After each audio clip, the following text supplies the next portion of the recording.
All right, y'all. I know y'all gonna talk about me, so let me go on and tell y'all right now before everybody get on here. I attempted to do my makeup.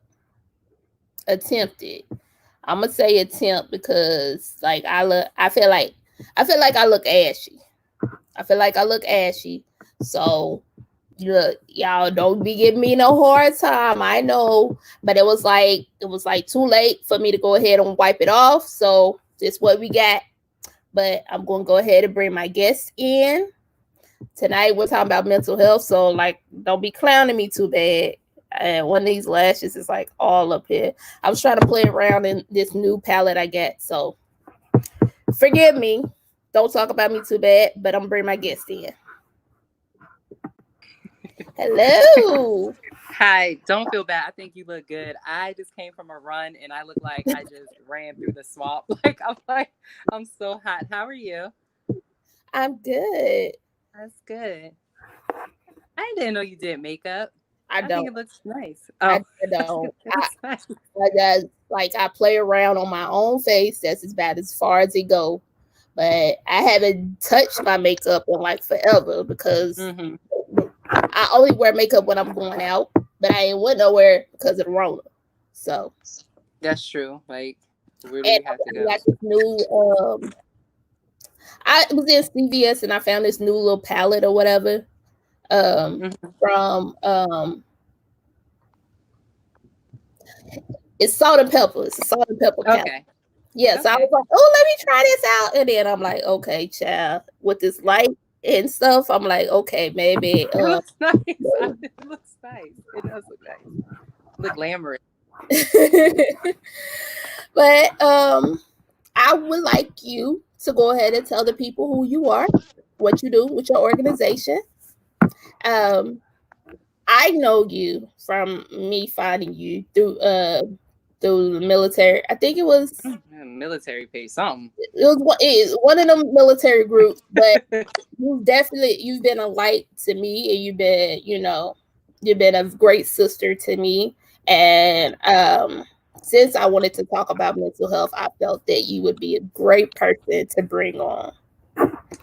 Thank you. I really appreciate that. Hey, everybody. I am Shatara. I am the founder and director of Women of Color Mental Health Alliance. We are really, really excited about where we're going in our organization because we are trying to break the stigmas and be the bridge to the gap between mental health, women of color, and the stigmas against mental health. I am a person that suffers from mental health disorders. I have depression. I dealt with anxiety. I've been diagnosed with borderline personality disorder at one point, and then got that drop adjustment disorder. So I am not a therapist of any kind. I am not a physician. I am a nurse who works in mental health, and I'm just very passionate. um, we have a couple of resources for women. We have a great group which is on Facebook, about almost close to we're about 50 away from 800 people, um, to yeah, 800 women in the group, that which is amazing. We are starting to pick up traction with discussions. We also have a web page where you can personally call this number, and within 24 hours I will call you back if you have to get something off your heart, or if you just need a sister to listen to, or want to just talk it out. Again, I can't give you medical advice, but we are working towards that, connecting physicians with therapists with of color with women of color.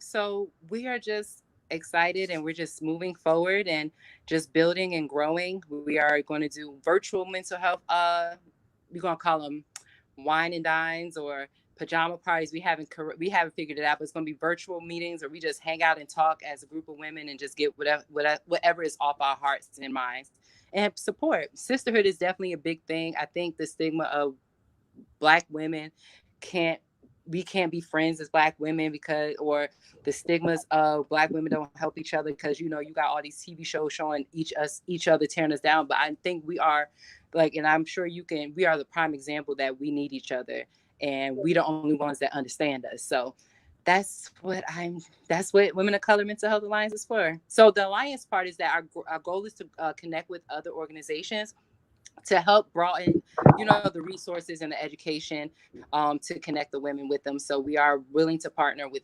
anything. Um, right now, we're working with a couple organizations. I want to start working with the LGBT community, different things. So one thing I'm a very open-minded person. So I don't run this organization by myself. I depend on the sisters who help me build. So that's what we are.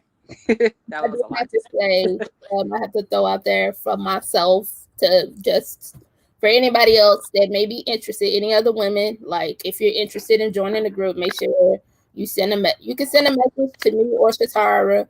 say. Shatara is actually the creator, so but I'm also a member, so I can invite you if you're interested in joining. But I have to say for myself that the sisters in this group, like it's a true sisterhood that you don't it does smash the stereotypes. Like most people think you got to know somebody forever or whatever, Mhm. but I would say probably within like my first couple months of being in the group, um I had a situation I was going through, and because of transportation, I wasn't going to even be able to get my cosmetology license because I couldn't make it to take my exam. And one of the sisters within the group actually, was like, "Look, tell me what time you need to be there. Tell me your address, and we're gonna get you an Uber and we're gonna get you there. Like, don't even worry about it. You're gonna take this test, and I'm gonna make sure that." And that was so big for me because um I had a hard time like accepting help from people.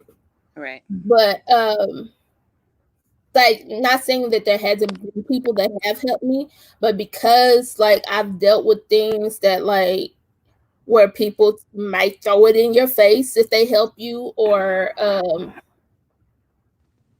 they just they help you for a minute and they do shisty things to you. Mm-hmm. And so for me to actually reach out, and women helped me that didn't even know me from Adam or Eve, like that was a big thing for me. So like I really for just that, even if that hadn't happened, but just that alone is something that lets me see how special being in the group is. And just to piggyback off of what you said, I want people to know that we're not federally funded. So these are women coming together from the kindness of their heart. Women of color, Black women coming together to make sure our fellow sisters are taken care of the best way we know how. We don't have the most money in the world, but we know that together we can get it done because Black women is always getting it done. That's what I should get a shirt that says we always getting it done from Black women. Um, and when I started, I started Queen. It was originally called Queen Uniting to Empower Every Nation. And when I created the group, I had saw the I don't know if you saw the documentary Dark Girls on Netflix, and it Yeah, was about, there's a two out now. oh well, I need to see that. It was about colorism. And I was like, I was going through my depression, postpartum depression. I was like, oh no, we can't do this. Like, because I know we are better than, what the stigmas say we are. And it's very important that we we don't have to we don't we can it's okay to be ourselves. It's okay to say, hey, sis, I need help. Like, I don't know where to turn. It's okay for us to let our heart break with another sister. That's what we need each other for. I we I come from a Black woman. My children are Black. I couldn't imagine my own daughter not able to come to her fellow sister and talk to her and have her heart pouring out and not be reciprocated. So it's this organization is my baby. It has been a slow, rewarding process. I really am going. I learned so much in a short period of time because I had to learn some things. And when I did it, it wasn't like, oh, this is going to be an organization. It was like, oh, this is just do a Facebook group. And now, I think it's really important for us to try to reach as many women as possible. So when that situation happened with you, I was just like, oh my gosh, like people ask me if it's okay. I'm like, if you want to help out a sister, by all means, that's okay. I would never take that away. And then, people started giving. So even me, I may not need anything monetarily, but I needed encouragement. I pour my heart out into the groups. Like I say, listen, I need help, guys. I need this. Like right now I'm going through it. And I like the transparency of black women in our group when we say we need help, because a lot of times we don't ask for help because of what you said. People we scared it's going to be thrown back in our face. We're going to be told, people think we crazy, all these stigmas. But it's such a beautiful sight when we come together and talk about things that are on our heart and we lift each other up. It's nothing more beautiful than that. Yeah. I don't think I don't think I actually shared this with the group, but one of the reasons why, well, I kind of was like leaning towards having a mental health discussion anyways, but one of the things that kind of prompted me to go ahead and push it out was that I myself, like I had already been previously diagnosed with PTSD and depression. But recently I was diagnosed with ADHD. And my whole life, there's been little things about me that like I knew that was off, but I never could put a finger on why. And a lot of the typical symptoms with guys is the hyperactivity as a kid, different cutting up in school, or people, their grades doing bad and stuff. And like I kind of I did have a period where my grades were bad, for say, but I always kind of slid through because I was a good test taker and I'm an auditory learner. So like I can be daydreaming and still hearing the lesson in the back of my head and retain the information and not even really know that I'm actually retaining it or even actually even picking it up. So because I was able to always make like A's and B's on my exams for the most part, nobody never caught it when I was a kid. So finding out now as an adult, it's been eye-opening because it's like, okay, I can understand why I am the way I am, but at the same time, it's like I'm having to get used to that diagnosis. But it also like made me want to come out and talk about it publicly because I'm like, no, there may be somebody else that has things going on and they don't know why they are the way they are. And they may have just been undiagnosed like me. Or it could be, it could be a totally different mental health disorder that they're unaware of and they're afraid to go ask questions. And I just wanted to let people know there's nothing to be ashamed of. There's no reason that you have to be afraid to seek help. And prayer, I'm not going to say prayer is not good. That I won't take that from anybody at all. But prayer alone does not fix mental health. Right. No. Like God placed these doctors, whoever you think your God is, God placed these doctors and mental health professionals here with their passion to actually be able to help other people out for a reason. Like they're every part of it as the actual prayer and the preachers are. And like, sometimes you gotta step away from always just wanting to go to just your pastor, because all pastors aren't trained to actually counsel people. Right. And I don't want anybody to take that as an insult or feel like that's a shot at their pastor, because it's not. I'm just trying to speak as that everybody isn't trained or experienced in being able to sit down and objectively listen to a person talk about their problems. Right. I think that is very important. I I understand the struggles when it comes to religion. I think Black girls, right? We at a young age, nobody asks us why. Why are we hypersexual? Why are we doing not so well in school? Why aren't we doing the why are we not doing the things that people put us, because I think a lot of times we're put in a box. And I remember growing up, and me and all my friends, I think everybody had mental breakdowns. Everybody was dealing with someone, but nobody had a name because mental health still is stigmatized. Nobody asked you, well, why is she acting like that? They probably said, oh, she's just a bad child. A lot of times we're just bad kids, or we're fast ass, or excuse my language on your podcast. We're those types of things. And nobody tends to ask us why. And so I can imagine when you got an answer for a lot of the questions, when you said, hey, I got ADHD, it's like, oh, that probably was a little bit of a relief, I can imagine, because you're right, it explains a lot of things that you're looking back on, and you're putting the pieces together, and you're like, man, nobody, yeah, you slid through school, but I bet you a lot of times people judged you versus trying to help you. And that is the problem.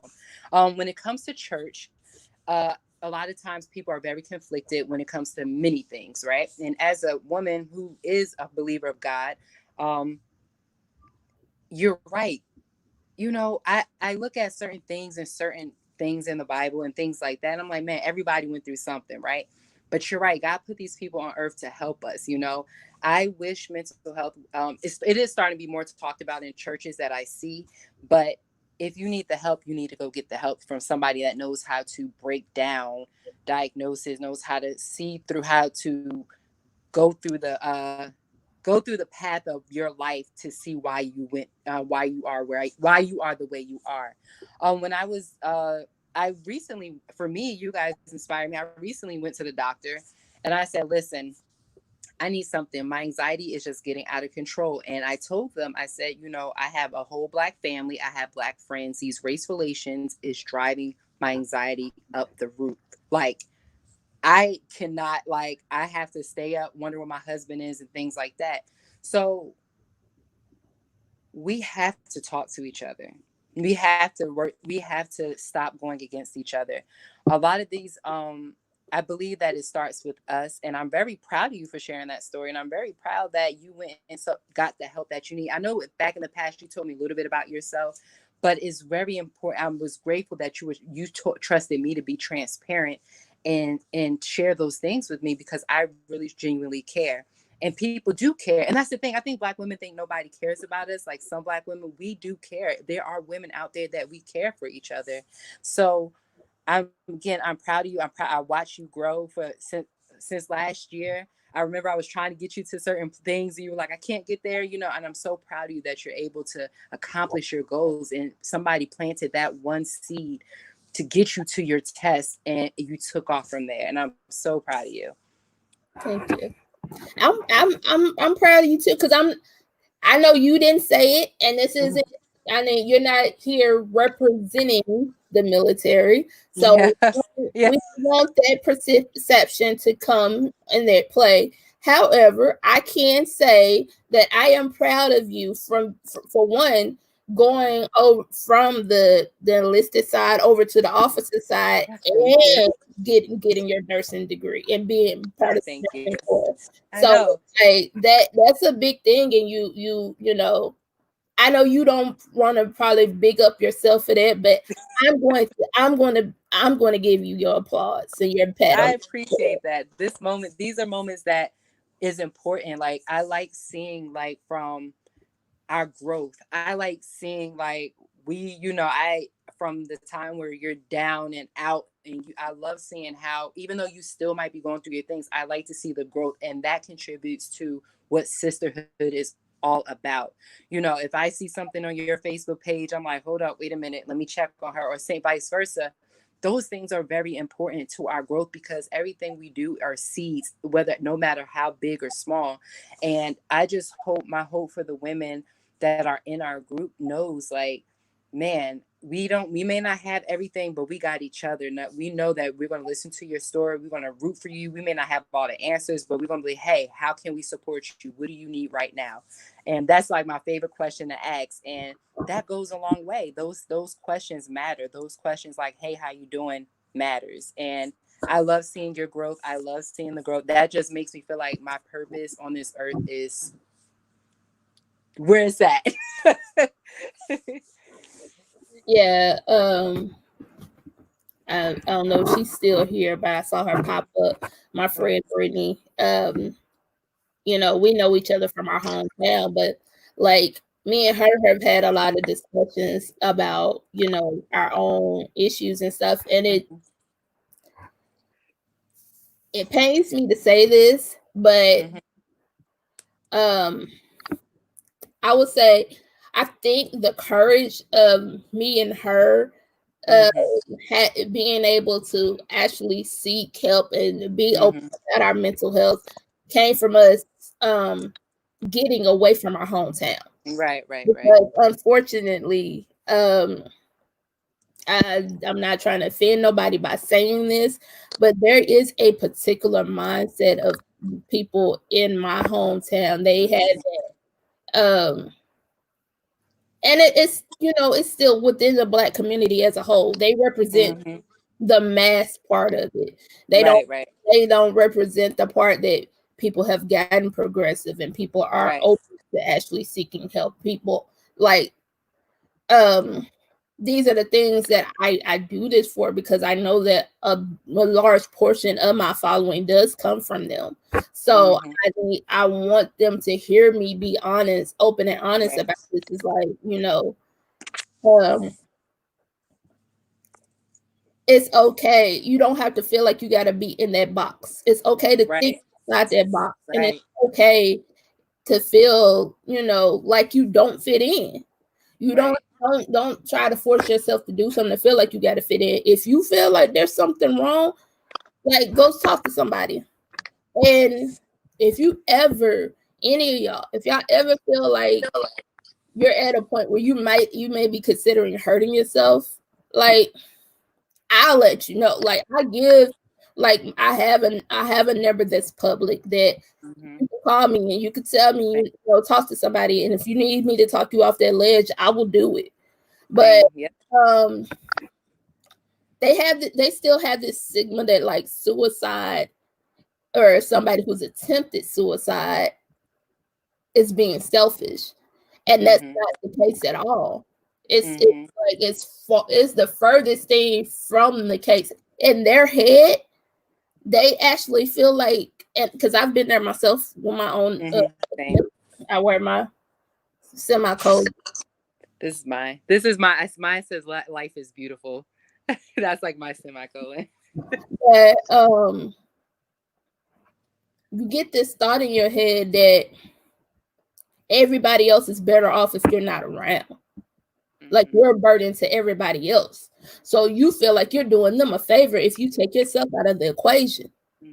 You don't feel like it's not about being selfish. Like, but you gotta understand, people that are in that mindset, they're in a very hurt and broken place. And you can't sit there and try to talk to them or try to rationalize their reasoning from a place of somebody with a healthy mind, because that's not where they're at. They're sick in a sense. Like, they are ill and they do need help. So, but I remember distinctly a time where well, it's only been like a couple years. It's been about maybe like 5 years now. I checked myself into a hospital secretly. I only let like a couple friends know, but basically it was like, I let this friend know where I was, and I was like, if anybody's on my Facebook looking for me or anything, because I won't have my phone or access to a computer like that, like, let them know that, you know, that I'm all right, but I don't want anybody to know where I'm at, because my own family was telling me that me looking for help was a cop out. or me seeking attention, me trying to up my disability check, and I'm like, I ain't even applied for no increase on that thing. I just need help. I And know. unfortunately, I got over medicated in that process, but that's the brokenness of the VA system that don't take away from me seeking. That's a whole nother conversation. That's Whole another. nother day. But like, I commend you for that. I do commend you for that. What I will say to people that are broken and are afraid to speak out, I'm going to challenge you to speak out. And I'm going to challenge you to get the help you need, despite, because your life depends on it. Your life depends on it. And I tell people, even my patients, I say a lot of times where people don't understand where you're coming from, that is because they were taught that way. And people only could give you what they know. So if they've been in a box their whole life, somebody taught them to be in a box their whole life. So your life depends on it. You are valued. You are worthy. You already know what your worst life can look like. So, but you have the opportunity to live your best life, and you have to go get the help you need. Your life depends on it. You're like saving your own life. You're not crazy, you're not dumb, you need to just go get the help you need. And guess what? The best part about this is that it's nobody's business. It's nobody's business what you do. It's nobody's business if you go get the help you need. You don't have to tell a soul, but your life depends on it. And I can tell you, as a person when I was 16, I was admitted into the psychiatric ward for suicide attempts. There were so many, and I was 16, and you get to see how many broken children of color. And even I had epiphany at a young age that they were told the same things you were told, and I was told. They were told that you go to get help, you're weak and black. We always had to have that black woman, strong black women stigma with us. If we cry, we're going to be called angry, we're going to be called crazy, we're going to be called weak, and that's something we don't want to be seen as. But let me tell you, a lot of times black women don't break. And I always say a black woman who doesn't reach out to get help is always going to have a psychotic break at one point. You're going to have a psychotic break, whether the public sees it or you do it by yourself. A black woman never they're always going to have a psychotic break, unless they get the help they need. I see patients in mental health all the time. I do see quite a few that are people, black young girls, and I ask them, I say, why are you here? I'm angry. Why are you angry? Because this so and so pissed me off. Well, where did that come from? And the chain reaction from their childhood up into womanhood has been the same patterns, because nobody paid attention, or nobody said, hey, you no, they just called them angry, or they sexually assaulted them, or they got called weak, and they carried those burdens with them until they had a psychotic break. So I think it's important to tell our young black girls and our black women that we are valued. Our life is, you are worthy, and you can go. And that's anybody, black, white, whoever, I don't care. You got to get the help you need, because it's very important. And I'm so happy that you're here. I'm so happy that you're here, because if you didn't check yourself, or I didn't go to the hospital myself, who knows where we'll be? We'll be a distant memory to some people, you know? Um, and that's what I tell people. I say, hey, you take yourself out, you commit suicide. I don't think you really want to kill yourself. You just, like you said, you just want to take the pain away, and death sometimes seems like the only option. So I mean, you have to speak out. We have to continue to speak out about our mental health, because there's people looking at us saying, like, and we're in the strong girls. Oh, and for you strong women who seem like you always got it together, you really got to get the help you need, because people rarely ask you if you're okay. People always assume that you got it together. And I know that you're hurt sometimes. I know that you're hurting. So that's why it's important for black women like me and her to stick together, continue to speak out about our stories, and continue to break these stigmas, break these walls down. And I'm so happy to be partnered with you on this journey. Thank you so much. I mean, we gotta even look at like Tamar Braxton. Oh my gosh, heartbreaking. Trying to find letter. Hold on. Mm-hmm. She posted a letter. What is it? I just saw it. Hold on. Here it is. Let's see. Let me figure it out. I could do some cool little things with this thing. Hold on. Okay. She did. I saw what Nene Leakes posted for her. She hit the nail on the head about strong women. Um oh man. Just thinking about it.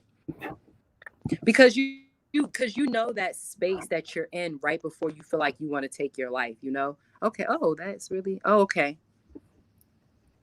Yeah. Oh.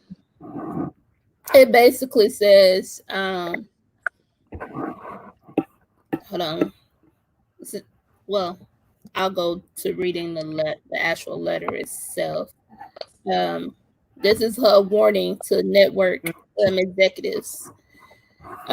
She says, but that's nice, happy, talented, but that nice, happy, talented, funny black family was not good enough for you. As with the cruel white slave masters once claimed, chained our forefathers, and the oppressive police forces that now terrorize our communities. You need to play into the stereotype of the dysfunctional black family. So you preyed on our fears, you heightened our insecurities, and you turned us against each other. Well, I hope those ratings were worth it because you succeeded in destroying a great black family. I can't but remember the day that you drove that final stake into the heart of my family and separated us, maybe forever. It was the day you dug up a secret I've never shared with anyone, a secret I was so ashamed to talk about. I hid it even from my own mom. The fact that I had been assaulted and raped repeatedly from the age 6 to Oh age my 16, God. sometimes multiple times a day. You dug up that secret and exposed Mm-hmm. it on your show in front of my entire family and 100 crew members. You broke me that day, and I considered ending my life, my own life, then for the shame I felt. I was so powerless and hurt, and I had to dig up deep inside of me. And every ounce of courage I had to tell Wendy Williams and 10 million viewers on national TV a secret I was not ready to tell, but had to tell before you exploited my story to the world and left another black viewer broken and suicidal like me. Oh my Like a goodness. true slave master, you had taken away everything, even my right to choose.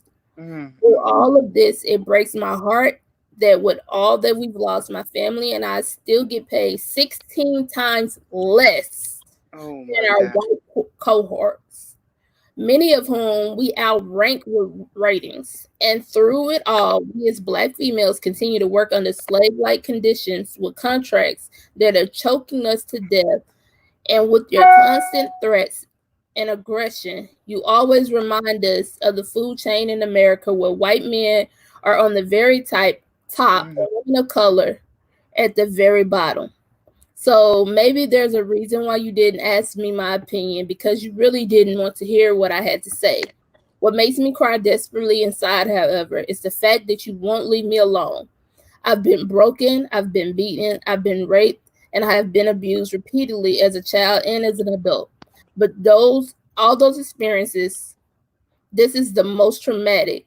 The fact that I feel like I'm a slave to you. I feel like I can't breathe, like you suffocate me, like I need some oxygen. I feel like I can't breathe and you are slowly killing me. Wow, Tam. Oh my gosh. That when I first read that, like even reading it back just right now, like Ooh. that She has a it, story that so many black women go through. Mm. it, Whew. We it, pray it hurt. Like you have because we know those moments. We know what that feels like. That moment right when you feel like you want to die. Like we know that that feeling of being in bondage to whatever whatever is holding you down. It really feels like a person, like you're being drowned and you're trying to get up, but you keep going back down in the water. I think it hurts the most. Obviously, as a human being, you feel compassion, but I think me and you know that moment where we felt like we want to die. And anytime I hear a story like that, it gets to my heart because I can relate to that feeling. I can't understand exactly what she's going through. I'm not a TV star, but I understand those feelings of wanting to be free. And I stand with her. We stand with her, and we mm, ooh, wow. Like, That was my first time reading that, listening to that at all. Like I glanced over it and I thought it was like another like tabloid thing. Um, but wow, Tamar, we love you. it was rough, man. It's like I can't relate to being a TV star either. But what I can relate to is being a woman that's Mm-hmm. been abused, Mm-hmm. and you work in a type of environment because both of my sexual assaults happened while I was in the military. Military, yeah. You work in an environment where you're so like you just gotta, gotta put your big girl shoes on, put them combat boots on, and keep pushing like nothing's wrong. And like I worked in emergency management in command and Mm-hmm. control. So I sit here and I'm at a desk with all these computers in front of me, and I gotta deal with other emergencies and other people and things that may be going on with them. But in the back of my mind, I know I have an appointment my with the investigators on my case and with my victim advocate, all of this, and I'm like, I got to sit here and pretend that I'm okay while I'm at work, knowing that I'm going to go have to talk about this whole thing to these people. But and then I'm gonna have to leave this appointment and come right back on this shift and still wipe away whatever tears I had and check whatever emotions before I walk back in this door of this job. Because when there is on the floor, when you're working, when the mission matters, like, I hate to say it like this, but your personal life doesn't matter more than the mission. And that's the bottom line. And That's the problem with the it is a military. problem. It is a very big problem. And what we have failed to do is that we fail to realize that our mission is the people. You can't have a mission without the people. And we forget to include our people. I love being in the military because I think I see myself as trying to be being part of the change, and we forget that our people are the mission. And with Tamar, it makes me realize, watching her on TV and some of the things that she does, it that reading that opens my eyes to, like, and I love Tamar. Like, I love her albums. I love Tamar. And it makes me understand, like, she always felt so misunderstood. Like, she always felt like anytime she was on the Braxton, somebody would always argue with her, always say Tamar this, Tamar that. And I know TV edits it the way you did, but I felt like she was so misunderstood. Like, she wanted to communicate in a way, but just really did not know how for them to understand. And um, nobody really said, they did intervene. This is just on TV, but I'm saying they did interventions and things like that, but nobody really said, hey, Tamar, are you okay? Like, what's going on? Like, let's talk. Cameras off. Let's go turn these cameras off. What's going on? And that happens very often. A lot of times she will walk out on her family when and it just makes sense. It makes sense now, and I hope that people who are on social media are not taking this as a joke. This is a real thing. Celebrities, people go through a lot of things. Her life has been publicly torn apart in shambles. Like, she has said that. And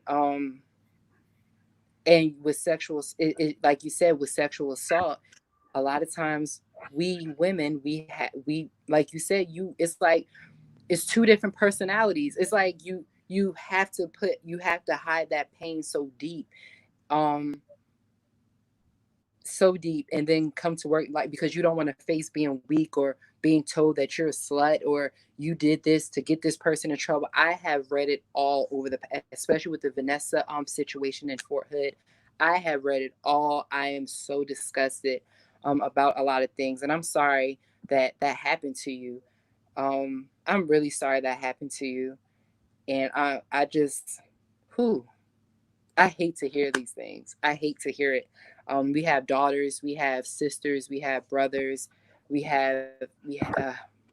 It just pains me to hear that she was like that. You and her went through that for so long. Ugh. Ugh. It's So how did you get through that? you know, um, I'm still getting there. Mm-hmm. Because I had become accustomed to blocking it out Mm-hmm. because working in the job that I had like 24/7 ops, but Mm-hmm. Air Force wide, the career field is like was critically undermanned.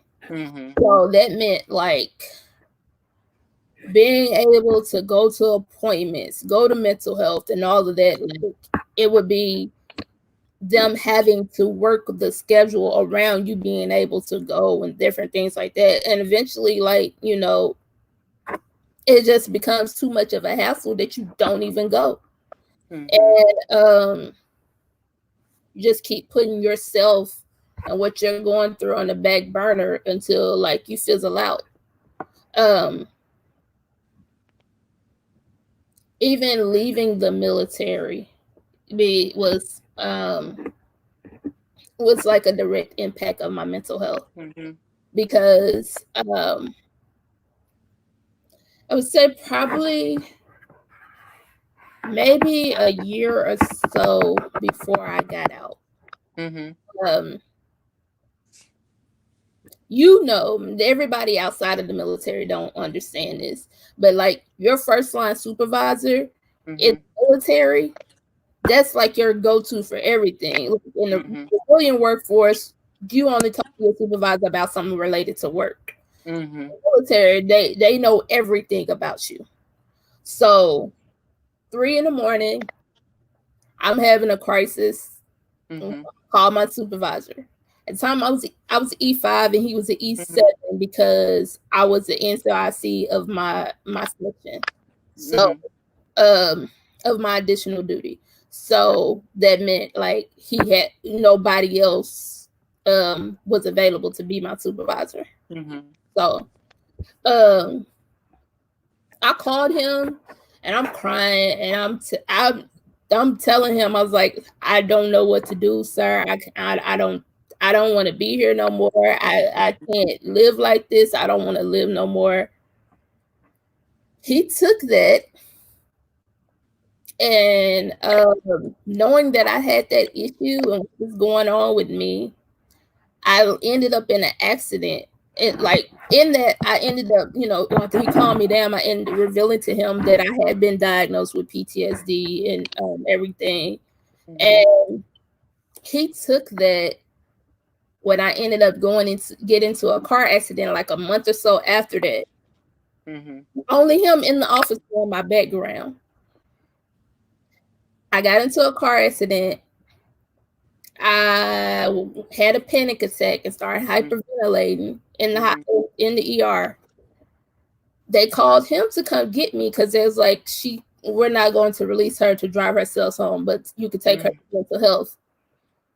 Mental health doctor put me on like 24 hours quarters. Mm-hmm. He wrote me a letter of reprimand for missing my shift that day. Even though he was the one who came and got me because he was called to come get me. So he can't say it was a situation that I just stayed at home and he wasn't notified. He was Mm-hmm. right there in the office with the psychiatrist when I'm going on quarters. You know what his reasoning was? His reasoning was that I should have made sure the hospital called him sooner to let them know that I wasn't going to be able to make his shift. And we had our way our shifts worked at that particular location. We had a waiver with the top of the Air Force for us to operate that location with one controller per shift because of our manning. So on that shift that day, I was actually just going to be an extra body. I wasn't even the controller schedule. I was going to be an extra body. So nobody got called in to cover for me or nothing like that. But that was his basis of his letter of reprimand for me. And he threw out my rebuttal. So that started a thing where he just started building paperwork off of me for random things, like the time that I had an ear infection in both ears, and I still came to work with it. But he knew that, like, because the ENT only gave me 1 day of quarters, because they were like, your supervisor can give you additional day. I tried to argue with them and told them that he wouldn't do it if they didn't actually give me quarters, but they didn't listen. So I went to work knowing that they gave me narcotic pain medication because my face was swollen and I had pus coming out of both ears. But I obviously couldn't take the narcotics and work a full 12-hour shift. Mm-hmm. So I went to shift and I did the bare minimum that I needed to do. I didn't do any additional duties. I was like, I will handle, they're not due right now at this moment. I will get to that when I'm feeling better. So when he came in to relieve me from shift that day, he was already like 45 minutes late. Mm-hmm. He asked me why I didn't do one of those additional duties. I was like, sir, I didn't feel well. You knew that I didn't feel well because I had this ear infection. He wrote me another letter of reprimand saying that when I asked her why she didn't do this, she said she didn't feel like it. Now, if you read that and you throw out my rebuttal that explains that I'm sick, you see, oh, she's incompetent and she just don't care. Mm-hmm. Don't feel like it and don't feel well on paper is going to give two different connotations. Mm-hmm. And it led to me being pushed out because like nothing that I had was really bad. It was nothing that I lost a strike for, nothing, mm-hmm. no Article 15s or anything like that. It was just little paperwork that he was building mm-hmm. off of that. And when I went to meet with the E9 of my squadron before I left, he's like, there's nothing about you that comes off as disrespectful, nothing about your demeanor. So it's like, Sergeant Reed, why do you want to leave? And I was like, it's like, do you see my paperwork in my folder? He's like, yeah. I was like, do you see any rebuttals? He's like, yeah. Why you didn't write any rebuttals? I was like, I did. They got thrown out, and now nobody's gonna care because I'm getting out in a week. So none of y'all are gonna investigate this. I'm like, I might as well leave with my benefits before you mess around and give me a dishonorable discharge. So, and that in itself was a blow to me because it's like, here you are, you're new to a base. I had only been at the base for like a year mm-hmm. at the time, maybe a year and a half. I was going into my second year, I think. Mm-hmm. I'm new to this base. I'm a new NCO. And I just bought a new car. Mm-hmm. 6 months ago, and now you telling me in 30 days I'm going to lose my job. My whole life is going to be changed. Everything that the life that I've got accustomed to for the last 7 years is going to be over in 30 days.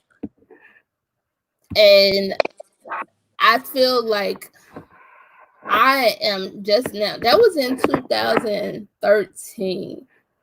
I feel like just now in 2020, I'm not even there yet, but I'm starting to get to a place where I'm stable and starting to actually live a life where I can enjoy things again like I did when I was in the military. Mm-hmm. But yeah, it was that like I said, that in itself was a hard blow for me. And Mm. I felt like I let people down Mm-hmm. because like everybody looked at me like, oh, I was the girl who made it out, and I was doing something with myself, and then everything comes crashing down, and then like y'all don't even know the backstory to it, like, Right. or know Right. how I got there, or having family members that made fun of me for actually, falling on hard times and things and needing help with stuff like, oh, she was in the Air Force and she was doing good. Oh, she was traveling. She thought she was somebody because she was going to stay in other countries and this and that. But look at her now. She ain't got her. She lost her car. She lost her place to stay. I'm like, Y'all don't even know my story. I some of y'all. I don't even know if y'all could actually stomach the things that I've Mm. dealt with and be the way that I am now. I think some of y'all it would have torn y'all apart, but y'all were quick to judge. I wouldn't do that to anybody else, and I would never wish that anybody's life falls apart.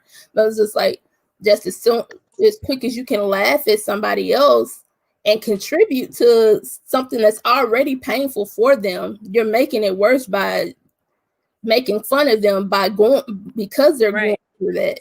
Right. Making fun of making not. I think people think it's when project. I like when people say things like that. I was like, man, you really are projecting what you're missing on somebody else, and that's jealousy and deep rooted issues. But your story is very, unfortunately, from what I'm hearing, is very typical in the military. And that is what saddens me the most because here you go, you have great sailors, great people in the military that really want to be part of the change. And you're like, man, how? How? Why did a girl go missing for so long in a military base and she was murdered? Why was this a cover up? Why were you sexually assaulted? Why were you put out the military? For because there's racism in the military. You know, these are things that affect our mental health on a regular basis. But something that you said was you were so worried about what people were thinking about you that it was hard to even focus on the issues at hand, the deep rooted issues. And that's a lot. Another thing that Black women does is we focus on everything else but what is going on with us. And that's unfortunately that is a very typical story. That is a very typical mind frame of the military. We have a very broken mental health system. We have a very broken sexual assault system. And this is not a blow to any sapper or sarks or anybody. We love them. You are doing your best, but it's very broken in a lot of ways. And I I just sometimes when I hear stories like that, it's hard for me to stomach because I deployed with great people. I never had to deal with that type of um that type of story or anything like that. And ooh, that was hard to stomach. I can't, but that's a very typical story, very typical, especially for like Black people in the military, which people don't want to talk about. Like you saying that I don't feel what they probably thought you had an attitude. It's just so much. It's so much, man, and that leads us back to why we have to stick with each other as well. This is why it's important to speak out. I again, you saying you're starting to get to a point of stability. You're starting to get to a point of mentally working to get mentally well and better. It's a journey. Mental health is a journey. Healing is a journey. It's a very ugly journey. I think when people think of healing, they watch these movies and think that it's going to be a happy ending. And yes, you can get to your happy ending, but healing is ugly. It opens you up to wounds. It opens you up in a way of vulnerability that you never explored before. And I can imagine the fact that you were going through PTSD, going through sexual assault, then you had these people that took your career away from you. There was a lot of anger, a lot on top of the PTSD. Now you have ADHD. Those are a lot of things to deal with. And for you to still be standing here, a lot of people would have been taken, they wouldn't handle what you went through. Um, and this is why we have to help women that are like you and like me. We have to speak out so they can understand that we do not tolerate what happened to you. We don't tolerate what happens to Vanessa. We don't tolerate what happens to other women of color, or any women for that matter. We don't tolerate what happened to Tamar. We don't tolerate those things. um it has to be, we have to continue to speak out. We have to continue to talk about, I think we need to have an ongoing discussion about this, because we can break this down in so many parts. We could talk about the military. There's so many ways we can talk about this. And again, I thank you for bringing me on here to even just to listen to you, just to talk to you, because I like to talk to you, and telling me your story. I'm an empath, guys. I'm an empath. So I'd be like, oh my gosh, my little poor heart. But um, I am here with you. I stand with you. Anything that I can help you with or support you with that's in my means, I will help you. And that's with anybody. And I know it's vice versa. I know that is definitely reciprocated. Um, I have a story too, but I really, sometimes when like people tell me their story, I just like to take it and listen to it and really learn through what people have been through. Yeah, we have to continue to have these discussions. We have to have more mental health discussions. We It's do. very important because Um, we can break this up so many ways. I'm going to. I think I'll probably try to do a part two to this Okay. sometime in the near future, and Okay. um, I'm going to try to reach out and find an actual clinician, whether it's a I have one. therapist. You I do? have one. I do. Yes, because I would like to have, you know, She's in the group. or I would like to have them on board also to be able Okay. to, and maybe even like, solicit questions from people before, so Okay. she can answer them for people. And I'll make sure that anybody who asks a question, I will leave you anonymous. I'll say Yes. that Yes. we will do. I am going to try to do a part two to this because Okay. it really this just taps the surface and starts Hmm. the conversation. To be And honest, I want to hear stories. I want to hear about issues that are going on in the military. I want to hear women. If you're listening, I want to hear your story. It's very important that we listen to you. We understand you. We stand with you. So if you have something get off your heart, please hit her up. Hit me up. I will listen. And I'm a good listener. I'm an active listener. I don't just be like, oh yeah, I will listen. I have to take it in, and I would just stand with you. And one thing about us is that we may not have the answers, but we will listen to you and tell you what and tell you that it's going to be okay. It will be. So, thank you so much for this opportunity. thank you so much. Um, Make sure that you give me like your contact information that you Okay, I will. the the contact information that you want public. Okay, I got you. um, but I appreciate you coming on and yeah, I You do. definitely said a lot. You said a mouthful today. So and you said a lot today, and I'm so thankful that you trust me in the world now with this information. I just, man, that was, and you sound like, it's not like, you sound like you're getting to a better place, and that is a true blessing. I like your makeup, even though you make it look crazy, but I you are definitely walking in your purpose. This podcast is very much needed. I would love to hear more about it. There's a couple of topics even I wanted you to talk about. And I'm so Send them to grateful me. for it. I am so grateful. Thank you so much. I love you guys. If you need me, hit me up. All right, bye. Bye. All right, guys. I think that's going to do it for tonight. Like I said to Shafara, I am going to try to get and do a part two to this. So this won't be the end of the discussion. I'm going to try to expand it and bring on. I'm going to bring on mental health, a couple of mental health professionals probably. And we're gonna have like a more of a panel style. Because like I said, like this really just cracked the surface with the conversation. But this is something that needs to be ongoing, and